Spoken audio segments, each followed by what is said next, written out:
Seorang gadis muda yang baru menikah baru saja mengetahui dirinya hamil ketika suaminya tiba-tiba meninggal dunia dalam sebuah kecelakaan. Belum selesai berduka dan baru saja menguburkan suaminya dengan tangannya sendiri, ia tiba-tiba menerima lamaran dari seorang pria asing. Menghadapi lamaran yang begitu mendadak, nalurinya menolak secara spontan. Namun pria itu tidak menyerah meskipun ditolak, sebaliknya ia dengan tulus menceritakan alasan di balik lamarannya. Ternyata beberapa tahun lalu pria itu juga kehilangan istrinya dan sejak itu ia hidup berdua saja bersama putrinya. Namun karena kehilangan kasih sayang seorang ibu, putrinya tumbuh dengan emosi yang tidak stabil dan seringkali tidak bisa mengendalikan dirinya. Demi mencarikan sosok ibu untuk anaknya, pria itu pun memberanikan diri untuk melamar dalam situasi seperti ini. Perempuan itu, yang baru beberapa hari sebelumnya bersama suaminya pindah ke tempat ini, awalnya adalah satu-satunya gadis muda dari kota besar di timur. Demi mengejar impian sang suami, ia rela ikut datang jauh-jauh ke tempat terpencil ini. Dan setelah perjuangan panjang, mereka baru saja menemukan tempat tinggal impian mereka. Ia mengira kehidupannya akan berakhir bahagia, namun tak disangka, saat selesai mengurus kuda, salah satu kuda lepas, suaminya mengejar kuda itu. Terjatuh dari kudanya, lalu terbentur batu dan meninggal dunia. Ia pun terpaksa harus bertahan hidup seorang diri di tempat asing ini. Penduduk desa sekitar memperingatkan bahwa musim dingin akan segera tiba, dan kereta untuk kembali ke kota asal baru tersedia saat musim semi tahun depan. Ia tidak memiliki uang, tidak punya tempat tinggal untuk berlindung, dan tidak memiliki kemampuan untuk bertahan sendirian menghadapi musim dingin yang ganas. Lamaran David menjadi satu-satunya jalan keluar bagi dirinya dan bayinya yang belum lahir. Di satu sisi, ada cinta pada mendiang suami, di sisi lain ada masalah hidup dan mati. Ketika masih ragu, David menambahkan satu janji. Jika kamu bersedia menikah denganku sekarang, aku akan menyediakan uang untuk perjalananmu pulang tahun depan. Janji itu akhirnya menggoyahkan hati Marty. Ia memutuskan untuk menerima tawaran tersebut demi bisa bertahan hidup untuk sementara waktu. Keesokan harinya, Marty pun ikut David ke peternakan untuk memulai kehidupan barunya. Namun, sesampainya di sana, Marty langsung ingin mundur karena putri David, Macy, bersikap kasar, keras kepala, dan sama sekali tidak bersahabat lebih seperti anak laki-laki ketimbang gadis kecil. Bahkan hanya tinggal satu malam saja, di tempat seperti ini rasanya berat bagi Marty. Tapi para tetangga yang baik hati memberitahunya bahwa jika ia tidak mampu melewati kesulitan ini, ia tidak akan pernah bisa menentukan hidupnya sendiri. Marty pun akhirnya pasrah menerima kenyataan. Pada sore hari, Marty dan David mengadakan pernikahan sederhana di gereja, tanpa kehadiran keluarga maupun sahabat, tanpa sumpah pernikahan. Bahkan saat diminta untuk berpegangan tangan pun, Marty tampak canggung dan enggan. Setelah mengucapkan aku bersedia, ia segera menarik tangannya dari genggaman David. Usai upacara, David membawa Marty dan Macy pulang ke rumah. Sesampainya di rumah, Macy langsung mengunci diri di tempat persembunyiannya. David memperlakukan Marty dengan penuh perhatian, membersihkan kamar, bahkan memberikan kamar utamanya kepada Marty, sementara dirinya pindah tidur di gudang kuda. Meski begitu, Marty tetap tidak merasa tersentuh. Ia masuk kamar dan menutup pintu rapat-rapat. Ia sempat berpikir untuk menyusul suaminya ke alam lain, tapi kemudian ingat bahwa janinnya pantas melihat dunia. Memikirkan hal itu, ia kembali menangis dalam diam hingga larut malam. Marty baru keluar kamar keesokan harinya saat matahari sudah tinggi. David dan Macy sudah makan siang lebih dulu. Macy yang tidak menyukai ibu tiri barunya langsung menyindir, "Kupikir kau sudah mati di dalam kamar." David langsung menegur putrinya dan berkata bahwa siang itu ia dan Macy akan pergi keluar dan Marty bisa makan sendiri karena makanan sudah disiapkan di dapur.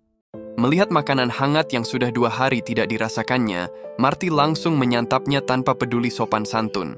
Setelah kenyang, ia keluar kamar, melihat ayunan di bawah pohon dan duduk di sana.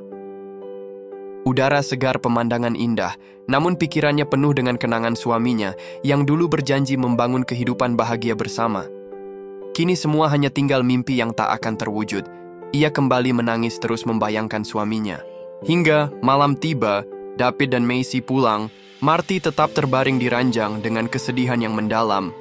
Meski bersikap keras kepala, Macy sebenarnya juga diam-diam merasa khawatir akan keadaan Marty. Sorry. Namun, David yang juga pernah merasakan kehilangan cinta tahu bahwa rasa sakit itu pada akhirnya akan berlalu. Waktu akan menghapus segalanya. Keesokan paginya, suara kuda membuat Marty terbangun lebih awal. Ketika menoleh keluar jendela, ia melihat suami barunya sedang bekerja keras di ladang. Marty pun memberanikan diri, menyembunyikan kesedihannya, dan untuk pertama kalinya keluar dari kamarnya saat sarapan pagi. Melihatnya, David pun segera bangkit dan menyiapkan makanan untuknya. Namun, tak disangka Macy kembali mengejeknya dengan nada sinis. Kelihatannya kamu punya banyak gaun cantik dan setumpuk buku yang tidak berguna. David buru-buru memotong ucapan putrinya, kami sudah membawa kembali gerobak dan buku-bukumu kemarin. Ternyata kemarin, mereka pergi untuk mengambil barang-barang Marty. Melihat barang-barang lamanya bisa kembali ke tangannya, Marty merasa terharu dan sangat berterima kasih. David tahu buku-buku itu adalah kesayangan Marty, bahkan ia berniat membuatkan rak buku khusus untuknya. Tapi Marty merasa tak pantas menerima semua ini, apalagi hubungan mereka sebagai suami istri hanyalah sebatas formalitas. Marty kemudian bertanya pada David apakah ada sesuatu yang bisa ia bantu. David pun mengajaknya keluar rumah, memandang ke arah Macy yang sedang sibuk bekerja, dan dengan jujur berkata, sejak ibunya meninggal, dia setiap hari bekerja keras di peternakan, tidak pernah lagi merasakan masa kecil yang seharusnya dia punya. Jika kamu bersedia, aku ingin kamu bisa membantunya sedikit dan memberikan kehangatan kasih sayang seorang ibu yang selama ini dia rindukan. Namun, menjalin hubungan dengan Macy tidak semudah yang dibayangkan. Marty yang sejak kecil besar di kota bahkan tidak tahu cara sederhana seperti mengambil telur, apalagi memerah susu sapi. Macy yang melihat Marty tak bisa apa-apa pun hanya bisa meletakkan bukunya dan mengajari Marty lagi sambil menyindir, kamu sudah dewasa, tapi kenapa tidak bisa melakukan apa-apa? Marty pun sempat ingin membalas, tapi ia menyadari ucapan Macy memang ada benarnya, jadi hanya bisa menahan diri. Ia mencoba menimba air, berpikir tugas ini pasti mudah. Tapi begitu baru selesai menimba seember air, Macy yang sedang membersihkan kotoran sapi malah iseng dan melemparkan kotoran itu ke arah Marty. Perilaku Macy benar-benar membuat Marty marah. Ia berteriak kesal, menyebut Macy sebagai anak kurang ajar. Macy juga tak mau kalah, membalas dengan suara keras, kamu bukan ibuku. Aku tidak ingin kamu ada di sini. Marty pun ikut meluapkan emosinya. Kalau bukan karena janji dengan ayahmu, aku tidak akan mau tinggal di sini sedetik pun. Tapi sekarang aku sudah di sini, jadi kamu harus belajar menerima keberadaanku. Lalu waktu makan siang, mereka saling bertatapan dengan penuh amarah, tak ada yang mau mengalah. Menyadari ada sesuatu yang tidak beres, David dengan hati-hati bertanya, bagaimana harimu hari ini? Fine. You're fine. Untuk meredakan suasana canggung di meja makan, David berkata bahwa tetangga mereka berencana mengadakan sebuah pesta dan berharap semua orang bisa ikut hadir. Marty yang memang masih asing dengan lingkungan barunya tidak berkata apa-apa, namun Macy buru-buru menyela dengan nada sinis, aku rasa dia pasti nggak mau ikut. Marty yang awalnya memang tidak berniat pergi, justru malah langsung bilang saya ikut. Malam harinya, setelah hari mulai gelap, David mengetuk pintu kamar Marty. Marty yang waspada hanya membuka sedikit celah pintu. Ternyata David ingin memberitahu bahwa besok ia akan pergi membantu tetangganya dan berharap Marty bisa menjaga Macy selama 1 hari penuh. Bagi Marty, menghadapi seorang anak perempuan berusia 9 tahun rasanya tidak akan sulit. Tanpa ragu, Marty langsung menutup pintu dan membiarkan David pergi. Keesokan paginya, begitu bangun tidur, Marty menyadari Macy tidak ada di kamarnya. Setelah mencari keliling rumah dengan panik, ia baru menemukan Macy bersembunyi di loteng gudang. Marty awalnya mengira Macy hanya ingin mengerjai dia lagi, sampai Macy menyuruhnya menoleh ke belakang. Ternyata, tepat di belakangnya ada seekor musang penyengat yang dikenal dengan bau menyengatnya. Sebagai orang dewasa, Marty berusaha tetap tenang dan menyuruh Macy hati-hati turun dari loteng. Namun sebelum Macy sempat bergerak, anjing peliharaan mereka tiba-tiba berlari masuk sambil menggonggong keras. Dalam sekejap, musang itu panik dan langsung menyemprotkan cairan busuk ke seluruh tubuh Marty. Bau busuknya begitu menyengat hingga Macy yang berada di atas loteng pun sampai tak sanggup menahan diri. Untuk menghilangkan bau mengerikan itu, Marty tidak punya pilihan selain membiarkan Macy mengoleskan seluruh tubuhnya dengan tomat. Saat menyiapkan makan malam, Macy terus mengganggu Marty. Menyuruhnya kadang mengecek pancake di atas kompor, kadang melihat api di perapian. Akhirnya, karena tidak terbiasa memasak, Marty malah tanpa sengaja membakar tangannya. Untungnya, David pulang tepat waktu dan dengan lembut membantu Marty merawat lukanya. Sementara Macy yang membantu mengambil salep tak lupa kembali menyindir, "Kue buatanmu kelihatannya benar-benar hangus ya." Seketika itu, David mencium bau aneh dari tubuh Marty. Macy langsung tersenyum nakal dan berkata, "Ayah besok harus beli banyak tomat lagi. Semua tomat di rumah habis buat ngilangin baunya dia." Sebenarnya Macy bukan benar-benar membenci Marty. Ia hanya tidak ingin ada orang yang menggantikan posisi ibunya. Keesokan harinya, David hendak pergi ke kota membeli beberapa keperluan. Ia bertanya pada Marty apakah ingin ikut, tapi belum sempat Marty menjawab. No, she said she don't. Sebelum naik ke kereta, Macy masih sempat menyindir Marty. "Semoga kamu tidak membuat pancake gosong lagi. Aku sendiri lebih jago bikin ayam goreng yang enak." Melihat ekspresi bangga Macy, rasa ingin membuktikan diri dalam hati Marty langsung menyala. Begitu mereka pergi, Marty langsung mulai membaca buku masak. Ia tidak percaya hal yang bisa dilakukan anak 9 tahun tidak bisa ia pelajari. Setelah memahami teori dasarnya, Marty langsung menuju kandang ayam. Tapi kenyataannya, hanya untuk menangkap seekor ayam saja ia sudah kelelahan setengah mati. Apalagi soal menyembelih, ia benar-benar tidak punya pengalaman. Dengan penuh semangat, ia mengambil kampak besar, memejamkan mata, dan menebaskan kampak ke ayam. Namun saat membuka mata, ayam itu malah tetap hidup dikarenakan kampak tidak mengenainya. Lalu ayam pun melangkah demi langkah lalu pergi. Marty pun yang kesal, akhirnya mengejar ke kandang dan setelah perjuangan sengit, ia berhasil menangkap seekor ayam yang bahkan lebih besar, lalu membawanya ke dapur. Ketika David pulang, melihat keadaan dapur yang bercecak darah, Macy mengira ada perampok masuk ke rumah. Tapi David hanya diam-diam tersenyum bahagia. Ketika masuk kamar, lantai penuh bulu ayam, dan Marty dengan bangga menyajikan sepiring ayam goreng. Macy pun tersenyum lebar, akhirnya kita nggak perlu makan pancake lagi. Marty pun menimpali dengan puas.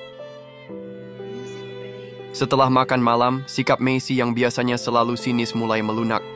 Mereka mulai mengobrol santai, bahkan Macy untuk pertama kalinya curhat soal ibunya yang telah tiada.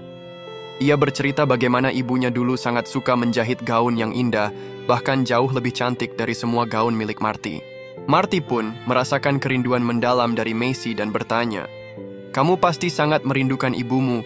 Namun Macy tidak menjawab, ia hanya diam membenamkan diri dalam selimut. Saat Macy tertidur, Marty akhirnya punya waktu untuk dirinya sendiri. Ia ingin berendam air hangat, namun karena terlalu lelah ia tertidur di dalam bak mandi. Di saat bersamaan, David yang menggigil ingin berganti pakaian, malah tanpa tak sengaja melihat Marty yang telanjang. Marty yang terkejut spontan berdiri, dan David panik hingga jatuh, membentur meja, bahkan sempat pingsan di lantai. Marty hampir saja menjadi janda untuk kedua kalinya. Keesokan harinya, saat hari Minggu tiba, David seperti biasa keluar berjalan-jalan sendiri. Marty yang penasaran mengikutinya, namun karena angin dingin di luar, ia kembali ke rumah mengambil jaket. Di saat itulah Marty melihat Macy sedang memeluk gaun merah peninggalan ibunya sambil menangis. Macy membuka jendela, membiarkan sinar matahari menyinari gaun itu, seolah ibunya masih ada di sana, sambil berbicara sendiri, melampiaskan rindunya. Melihat Macy seperti itu, Marty tak kuasa menahan air mata. Ia pun teringat mendiang suaminya. Jika tidak terjadi kecelakaan, mungkin saat ini mereka sudah membangun keluarga baru untuk menyambut anak yang dikandungnya. Namun suara isak tangis Marty membuat Macy menyadari kehadirannya. Macy marah, mengira Marty mengintip kesedihannya, lalu dengan berlinang air mata berkata, "Sebelum kamu datang, semuanya baik-baik saja. Aku berharap kamu pergi di musim semi nanti." Marty yang diliputi rasa bersalah segera kembali ke kamar dan mulai mengemas barang-barangnya, berniat pergi agar tidak menyakiti hati seorang anak kecil yang kehilangan ibunya. David yang pulang tepat saat itu melihat semuanya. Seolah sudah menduga situasi ini akan terjadi, David mendekati Marty dan berkata, "Aku yakin kamu pasti bisa membuat Macy menerimamu." Kehadiranmu justru akan melengkapi hidupnya. Kata-kata David seperti angin hangat yang menenangkan hati Marty. Ia pun mulai memikirkan cara untuk mengobati luka di hati Macy. Tatapannya terhenti pada gaun merah peninggalan sang ibu. Ia mengambil ukuran dari satu-satunya gaun milik Macy, lalu menjahit gaun baru dengan ukuran yang pas. Keesokan paginya, saat langit dihiasi warna yang indah, Macy terbangun dan melihat Marty tertidur di kursi dengan gaun merah yang sudah selesai dijahit di tangannya. Saat itu hubungan mereka berubah total. Untuk pertama kalinya Macy menerima kehadiran Marty dengan sepenuh hati. David pun merasa senang di saat putrinya mengenakan gaun baru tampak terharu. Ia selalu ingin melihat Macy tumbuh layaknya seorang putri. Kini, dengan kehadiran Marty, keinginannya pun terwujud. Hari itu adalah hari pesta makan malam di rumah tetangga. Mereka pergi bertiga. Begitu turun dari kereta, teman-teman Macy terkejut melihat penampilannya.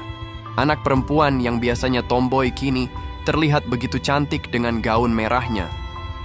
Dalam perjalanan pulang, Macy yang kelelahan tertidur di bahu Marty. Kereta sedikit terguncang, Marty spontan menutupi perutnya. David yang melihat itu tanpa sadar bertanya, "Kapan bayinya lahir?" Marty terkejut karena tak pernah mengatakan kehamilannya. David hanya tersenyum hangat, "Istriku dulu juga sering seperti itu saat mengandung Macy." Marty sempat menyembunyikan kehamilannya karena takut menambah beban biaya perjalanan pulang. Namun David justru merasa bahagia mendengar Marty mengandung anak dari suami sebelumnya. "Kehadiran bayi adalah cara terbaik mengenang orang yang telah tiada," ucap David. Marty merasa hatinya tersentuh oleh kebaikan David dan tanpa sadar mulai menaruh rasa padanya. Karena kehidupan baru adalah kenangan terbaik untuk orang yang telah tiada. Pada saat itu Marty benar-benar merasakan kebaikan hati David. Tanpa sadar, dia mulai membuka hatinya dan perlahan ingin bersandar pada pria itu. Hari-hari mereka pun mulai berjalan normal sebagai sebuah keluarga. Marty pun dengan tulus berbaur ke dalam keluarga itu. Bahkan Macy mulai menerima didikan Marty. Mereka belajar membaca dan menulis bersama, bahkan seperti sahabat, sering berbagi rahasia di belakang David. Musim dingin pun tiba, karena sering bersama, Marty semakin penasaran dengan kebiasaan David yang rutin pergi keluar sendirian. Suatu hari, saat David kembali pergi, Marty mengenakan pakaian hangat diam-diam mengikutinya. Setelah melewati hutan, Marty melihat David di bawah langit biru sedang menyanyikan lagu cinta dengan penuh perasaan. Alih-alih merasa sedih, Marty justru merasa iba. Ternyata pria yang selalu tampak tenang dan pendiam itu juga memiliki sisi rapuh dan luka yang belum sembuh. Marty memutuskan untuk tidak mengganggu dan berbalik meninggalkan tempat itu. Tapi tanpa sengaja, dia melihat kuda yang dulunya hilang bersama mendiang suaminya. Rasa rindu pun membanjiri hatinya. Tanpa sadar ia berjalan mendekat ke arah kuda itu. Air matanya mengalir deras membasahi pipi. Namun salju di wilayah barat selalu datang tanpa peringatan. Orang-orang berpengalaman tahu cuaca seperti ini sangat berbahaya untuk berada di luar. Begitu David menyadari salju mulai turun, ia segera menarik anjingnya pulang. Sesampainya di rumah, dia diberitahu Marty belum kembali sejak keluar rumah tadi. David paham betul betapa berbahayanya badai salju. Ia segera memberikan senapan pada Macy, memintanya menembak ke udara setiap 10 menit untuk menjadi penunjuk arah baginya di tengah badai. David kembali keluar rumah di tengah badai yang menghalangi pandangan. Ia terus memanggil nama Marty, berjalan dengan susah payah mencarinya ke segala arah. Setelah entah berapa lama, akhirnya ia menemukan Marty yang sudah meringkuk kedinginan. Sementara itu, Macy panik karena 10 menit sudah berlalu dan ia sudah kehabisan peluru, namun ayahnya belum juga kembali.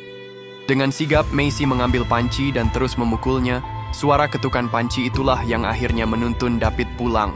Keesokan paginya, Marty terbangun dengan sinar matahari menyapa, mendapati David duduk di sampingnya, menemaninya semalaman. Untuk pertama kalinya Marty memperlihatkan kesedihan dan kelemahannya. Ia berkata, seharusnya dulu suaminya tidak mengejar kuda itu. David hanya tersenyum tipis dan berkata, seorang pria, bila kehilangan sesuatu yang berharga, harus berusaha mendapatkannya kembali, meski berisiko. Sejak saat itu, hubungan mereka berubah, benar-benar seperti keluarga. Marty tak lagi canggung, ia sering berbagi cerita tentang dunia luar pada Macy, mengajarinya pelajaran sekolah, bahkan mengajarinya merajut. Waktu berlalu, Marty pun menjadi lebih cekatan, tidak lagi ceroboh, tahu harus menggunakan kain bila memegang benda panas, dan semakin terbiasa dengan kehidupan barunya. Tanpa sadar, ia mulai jatuh cinta pada keluarga barunya. Saat Natal tiba, David mengikuti tradisi kota, menebang pohon Natal sendiri, membuatkan Macy istana kecil dari kayu, bahkan dengan penuh perhatian membuatkan ranjang bayi untuk anak Marty yang akan lahir. Melihat ketulusan David untuk dirinya dan anaknya, hati Marty kembali tersentuh. Beberapa waktu kemudian, Marty mulai merasakan tanda-tanda akan melahirkan, namun salju yang menutup jalan membuat mereka tidak bisa pergi ke bidan. Dalam kepanikan, David menawarkan diri untuk membantu melahirkan, karena dia pernah membantu kelahiran anak sapi beberapa kali. Marty awalnya menolak, merasa tak pantas seorang pria asing menyentuhnya dalam kondisi seperti itu. Namun di saat genting, Marty akhirnya pasrah menerima bantuan David. Please help me. Please help me. Setelah 15 menit yang singkat namun penuh penderitaan berlalu, Marty akhirnya berhasil melahirkan seorang bayi laki-laki. Di luar ruangan, Macy yang menunggu dengan tegang akhirnya menghela napas lega saat mendengar tangisan bayi. Dengan senyum lebar, ia berjalan ke sisi Marty dan bercanda, teriakanmu bahkan lebih keras dari sapi yang melahirkan anaknya. Candaan sederhana itu membuat ketiganya tertawa bahagia. Hari-hari pun berlalu, sang anak tumbuh sehat dan bahagia di bawah kasih sayang Marty. Salju musim dingin perlahan mencair seiring datangnya musim semi. Tetangga mereka yang mendengar kabar Marty melahirkan, datang berkunjung dengan kereta. Saat berbincang, Marty mengungkapkan kebingungannya kepada istri tetangga itu. Ia mengakui bahwa dirinya mulai menyukai David, tapi tidak tahu bagaimana harus bersikap. Dengan penuh kehangatan, sang tetangga menasihatinya bahwa cinta tidak selalu datang secara tiba-tiba, kadang cinta tumbuh perlahan tanpa disadari. Dia juga bercerita bahwa dirinya dan suami sekarang adalah keluarga baru yang dibangun kembali setelah masa lalu, dan justru suami barunya inilah yang memberikan kebahagiaan sejati. Mendengar hal itu, Marty mulai berani mengikuti isi hatinya. Ia tak lagi menahan perasaannya dan mulai menghargai setiap momen bersama David. Ia seperti gadis kecil yang bermain-main bersama David, saling berkejaran, saling bercanda, seperti pasangan kekasih yang sedang dimabuk asmara. Ketika suasana menjadi romantis, mereka bahkan tak kuasa menahan hasrat untuk saling mencium, namun selalu terganggu oleh suara tangisan bayi. Marty yang malu berlari masuk ke dalam rumah, bibirnya sedikit tergigit. Pipinya merah merona menunjukkan perasaan cinta yang tidak bisa disembunyikan. Suatu pagi, David tiba-tiba membangunkan Marty yang masih tertidur. Ternyata gudang rumah mereka terbakar. David meminta Marty menjaga anak mereka, sementara ia berlari sendirian untuk memadamkan api. Setelah berjuang keras, ia berhasil menyelamatkan ternak mereka, tapi gudang itu hangus terbakar. Biaya perbaikan gudang sangat besar, yang berarti Marty kehilangan ongkos perjalanan untuk pulang ke kampung halamannya. Marty sangat berharap David akan memintanya untuk tetap tinggal, namun David tetap menegaskan janjinya untuk tidak menghalangi keinginan Marty untuk pulang. Ucapan itu membuat Marty, yang biasanya lembut, untuk pertama kalinya marah. Ia berkata, "Jika doa memang berguna, kenapa Tuhan membiarkan orang sebaik kamu menanggung perpisahan? Mengapa Dia membiarkan api membakar gudangmu?" David tidak membalas dengan kemarahan. Sebaliknya ia membawa Marty ke tempat di mana ia biasa berdoa sendirian. Di sana ia menjelaskan dengan tenang bahwa Tuhan bukan hadir untuk mencegah bencana, melainkan untuk menemani dan melindungi mereka saat bencana datang. Kata-kata David membuat Marty merenung. Ia teringat suaminya yang telah tiada, rasa sakit dalam hatinya.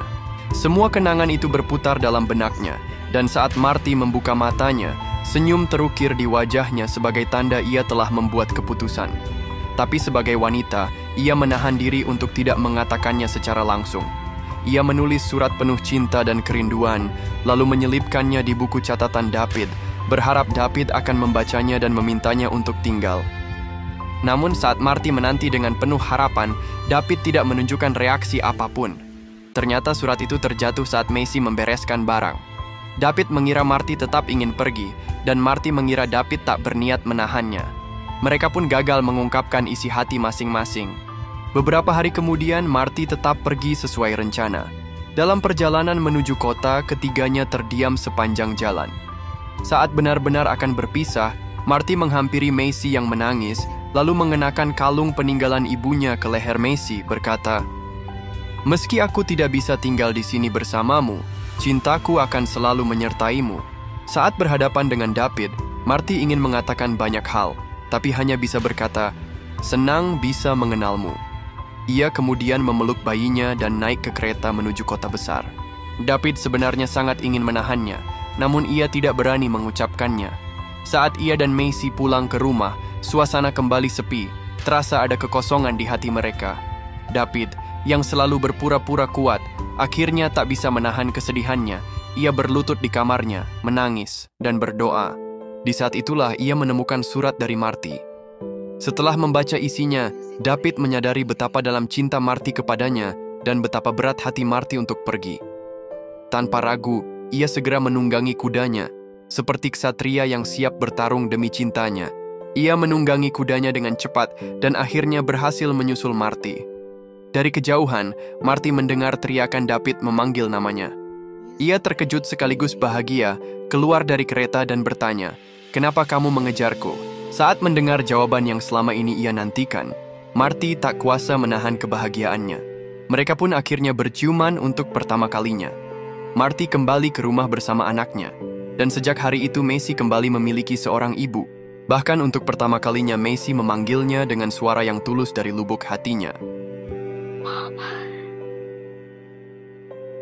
Cinta Saat Musim Semi Datang adalah film romantis yang disutradarai oleh Michael Landon Jr., dibintangi oleh Katherine Heigl dan Dale Midkiff, yang dirilis pada tahun 2003.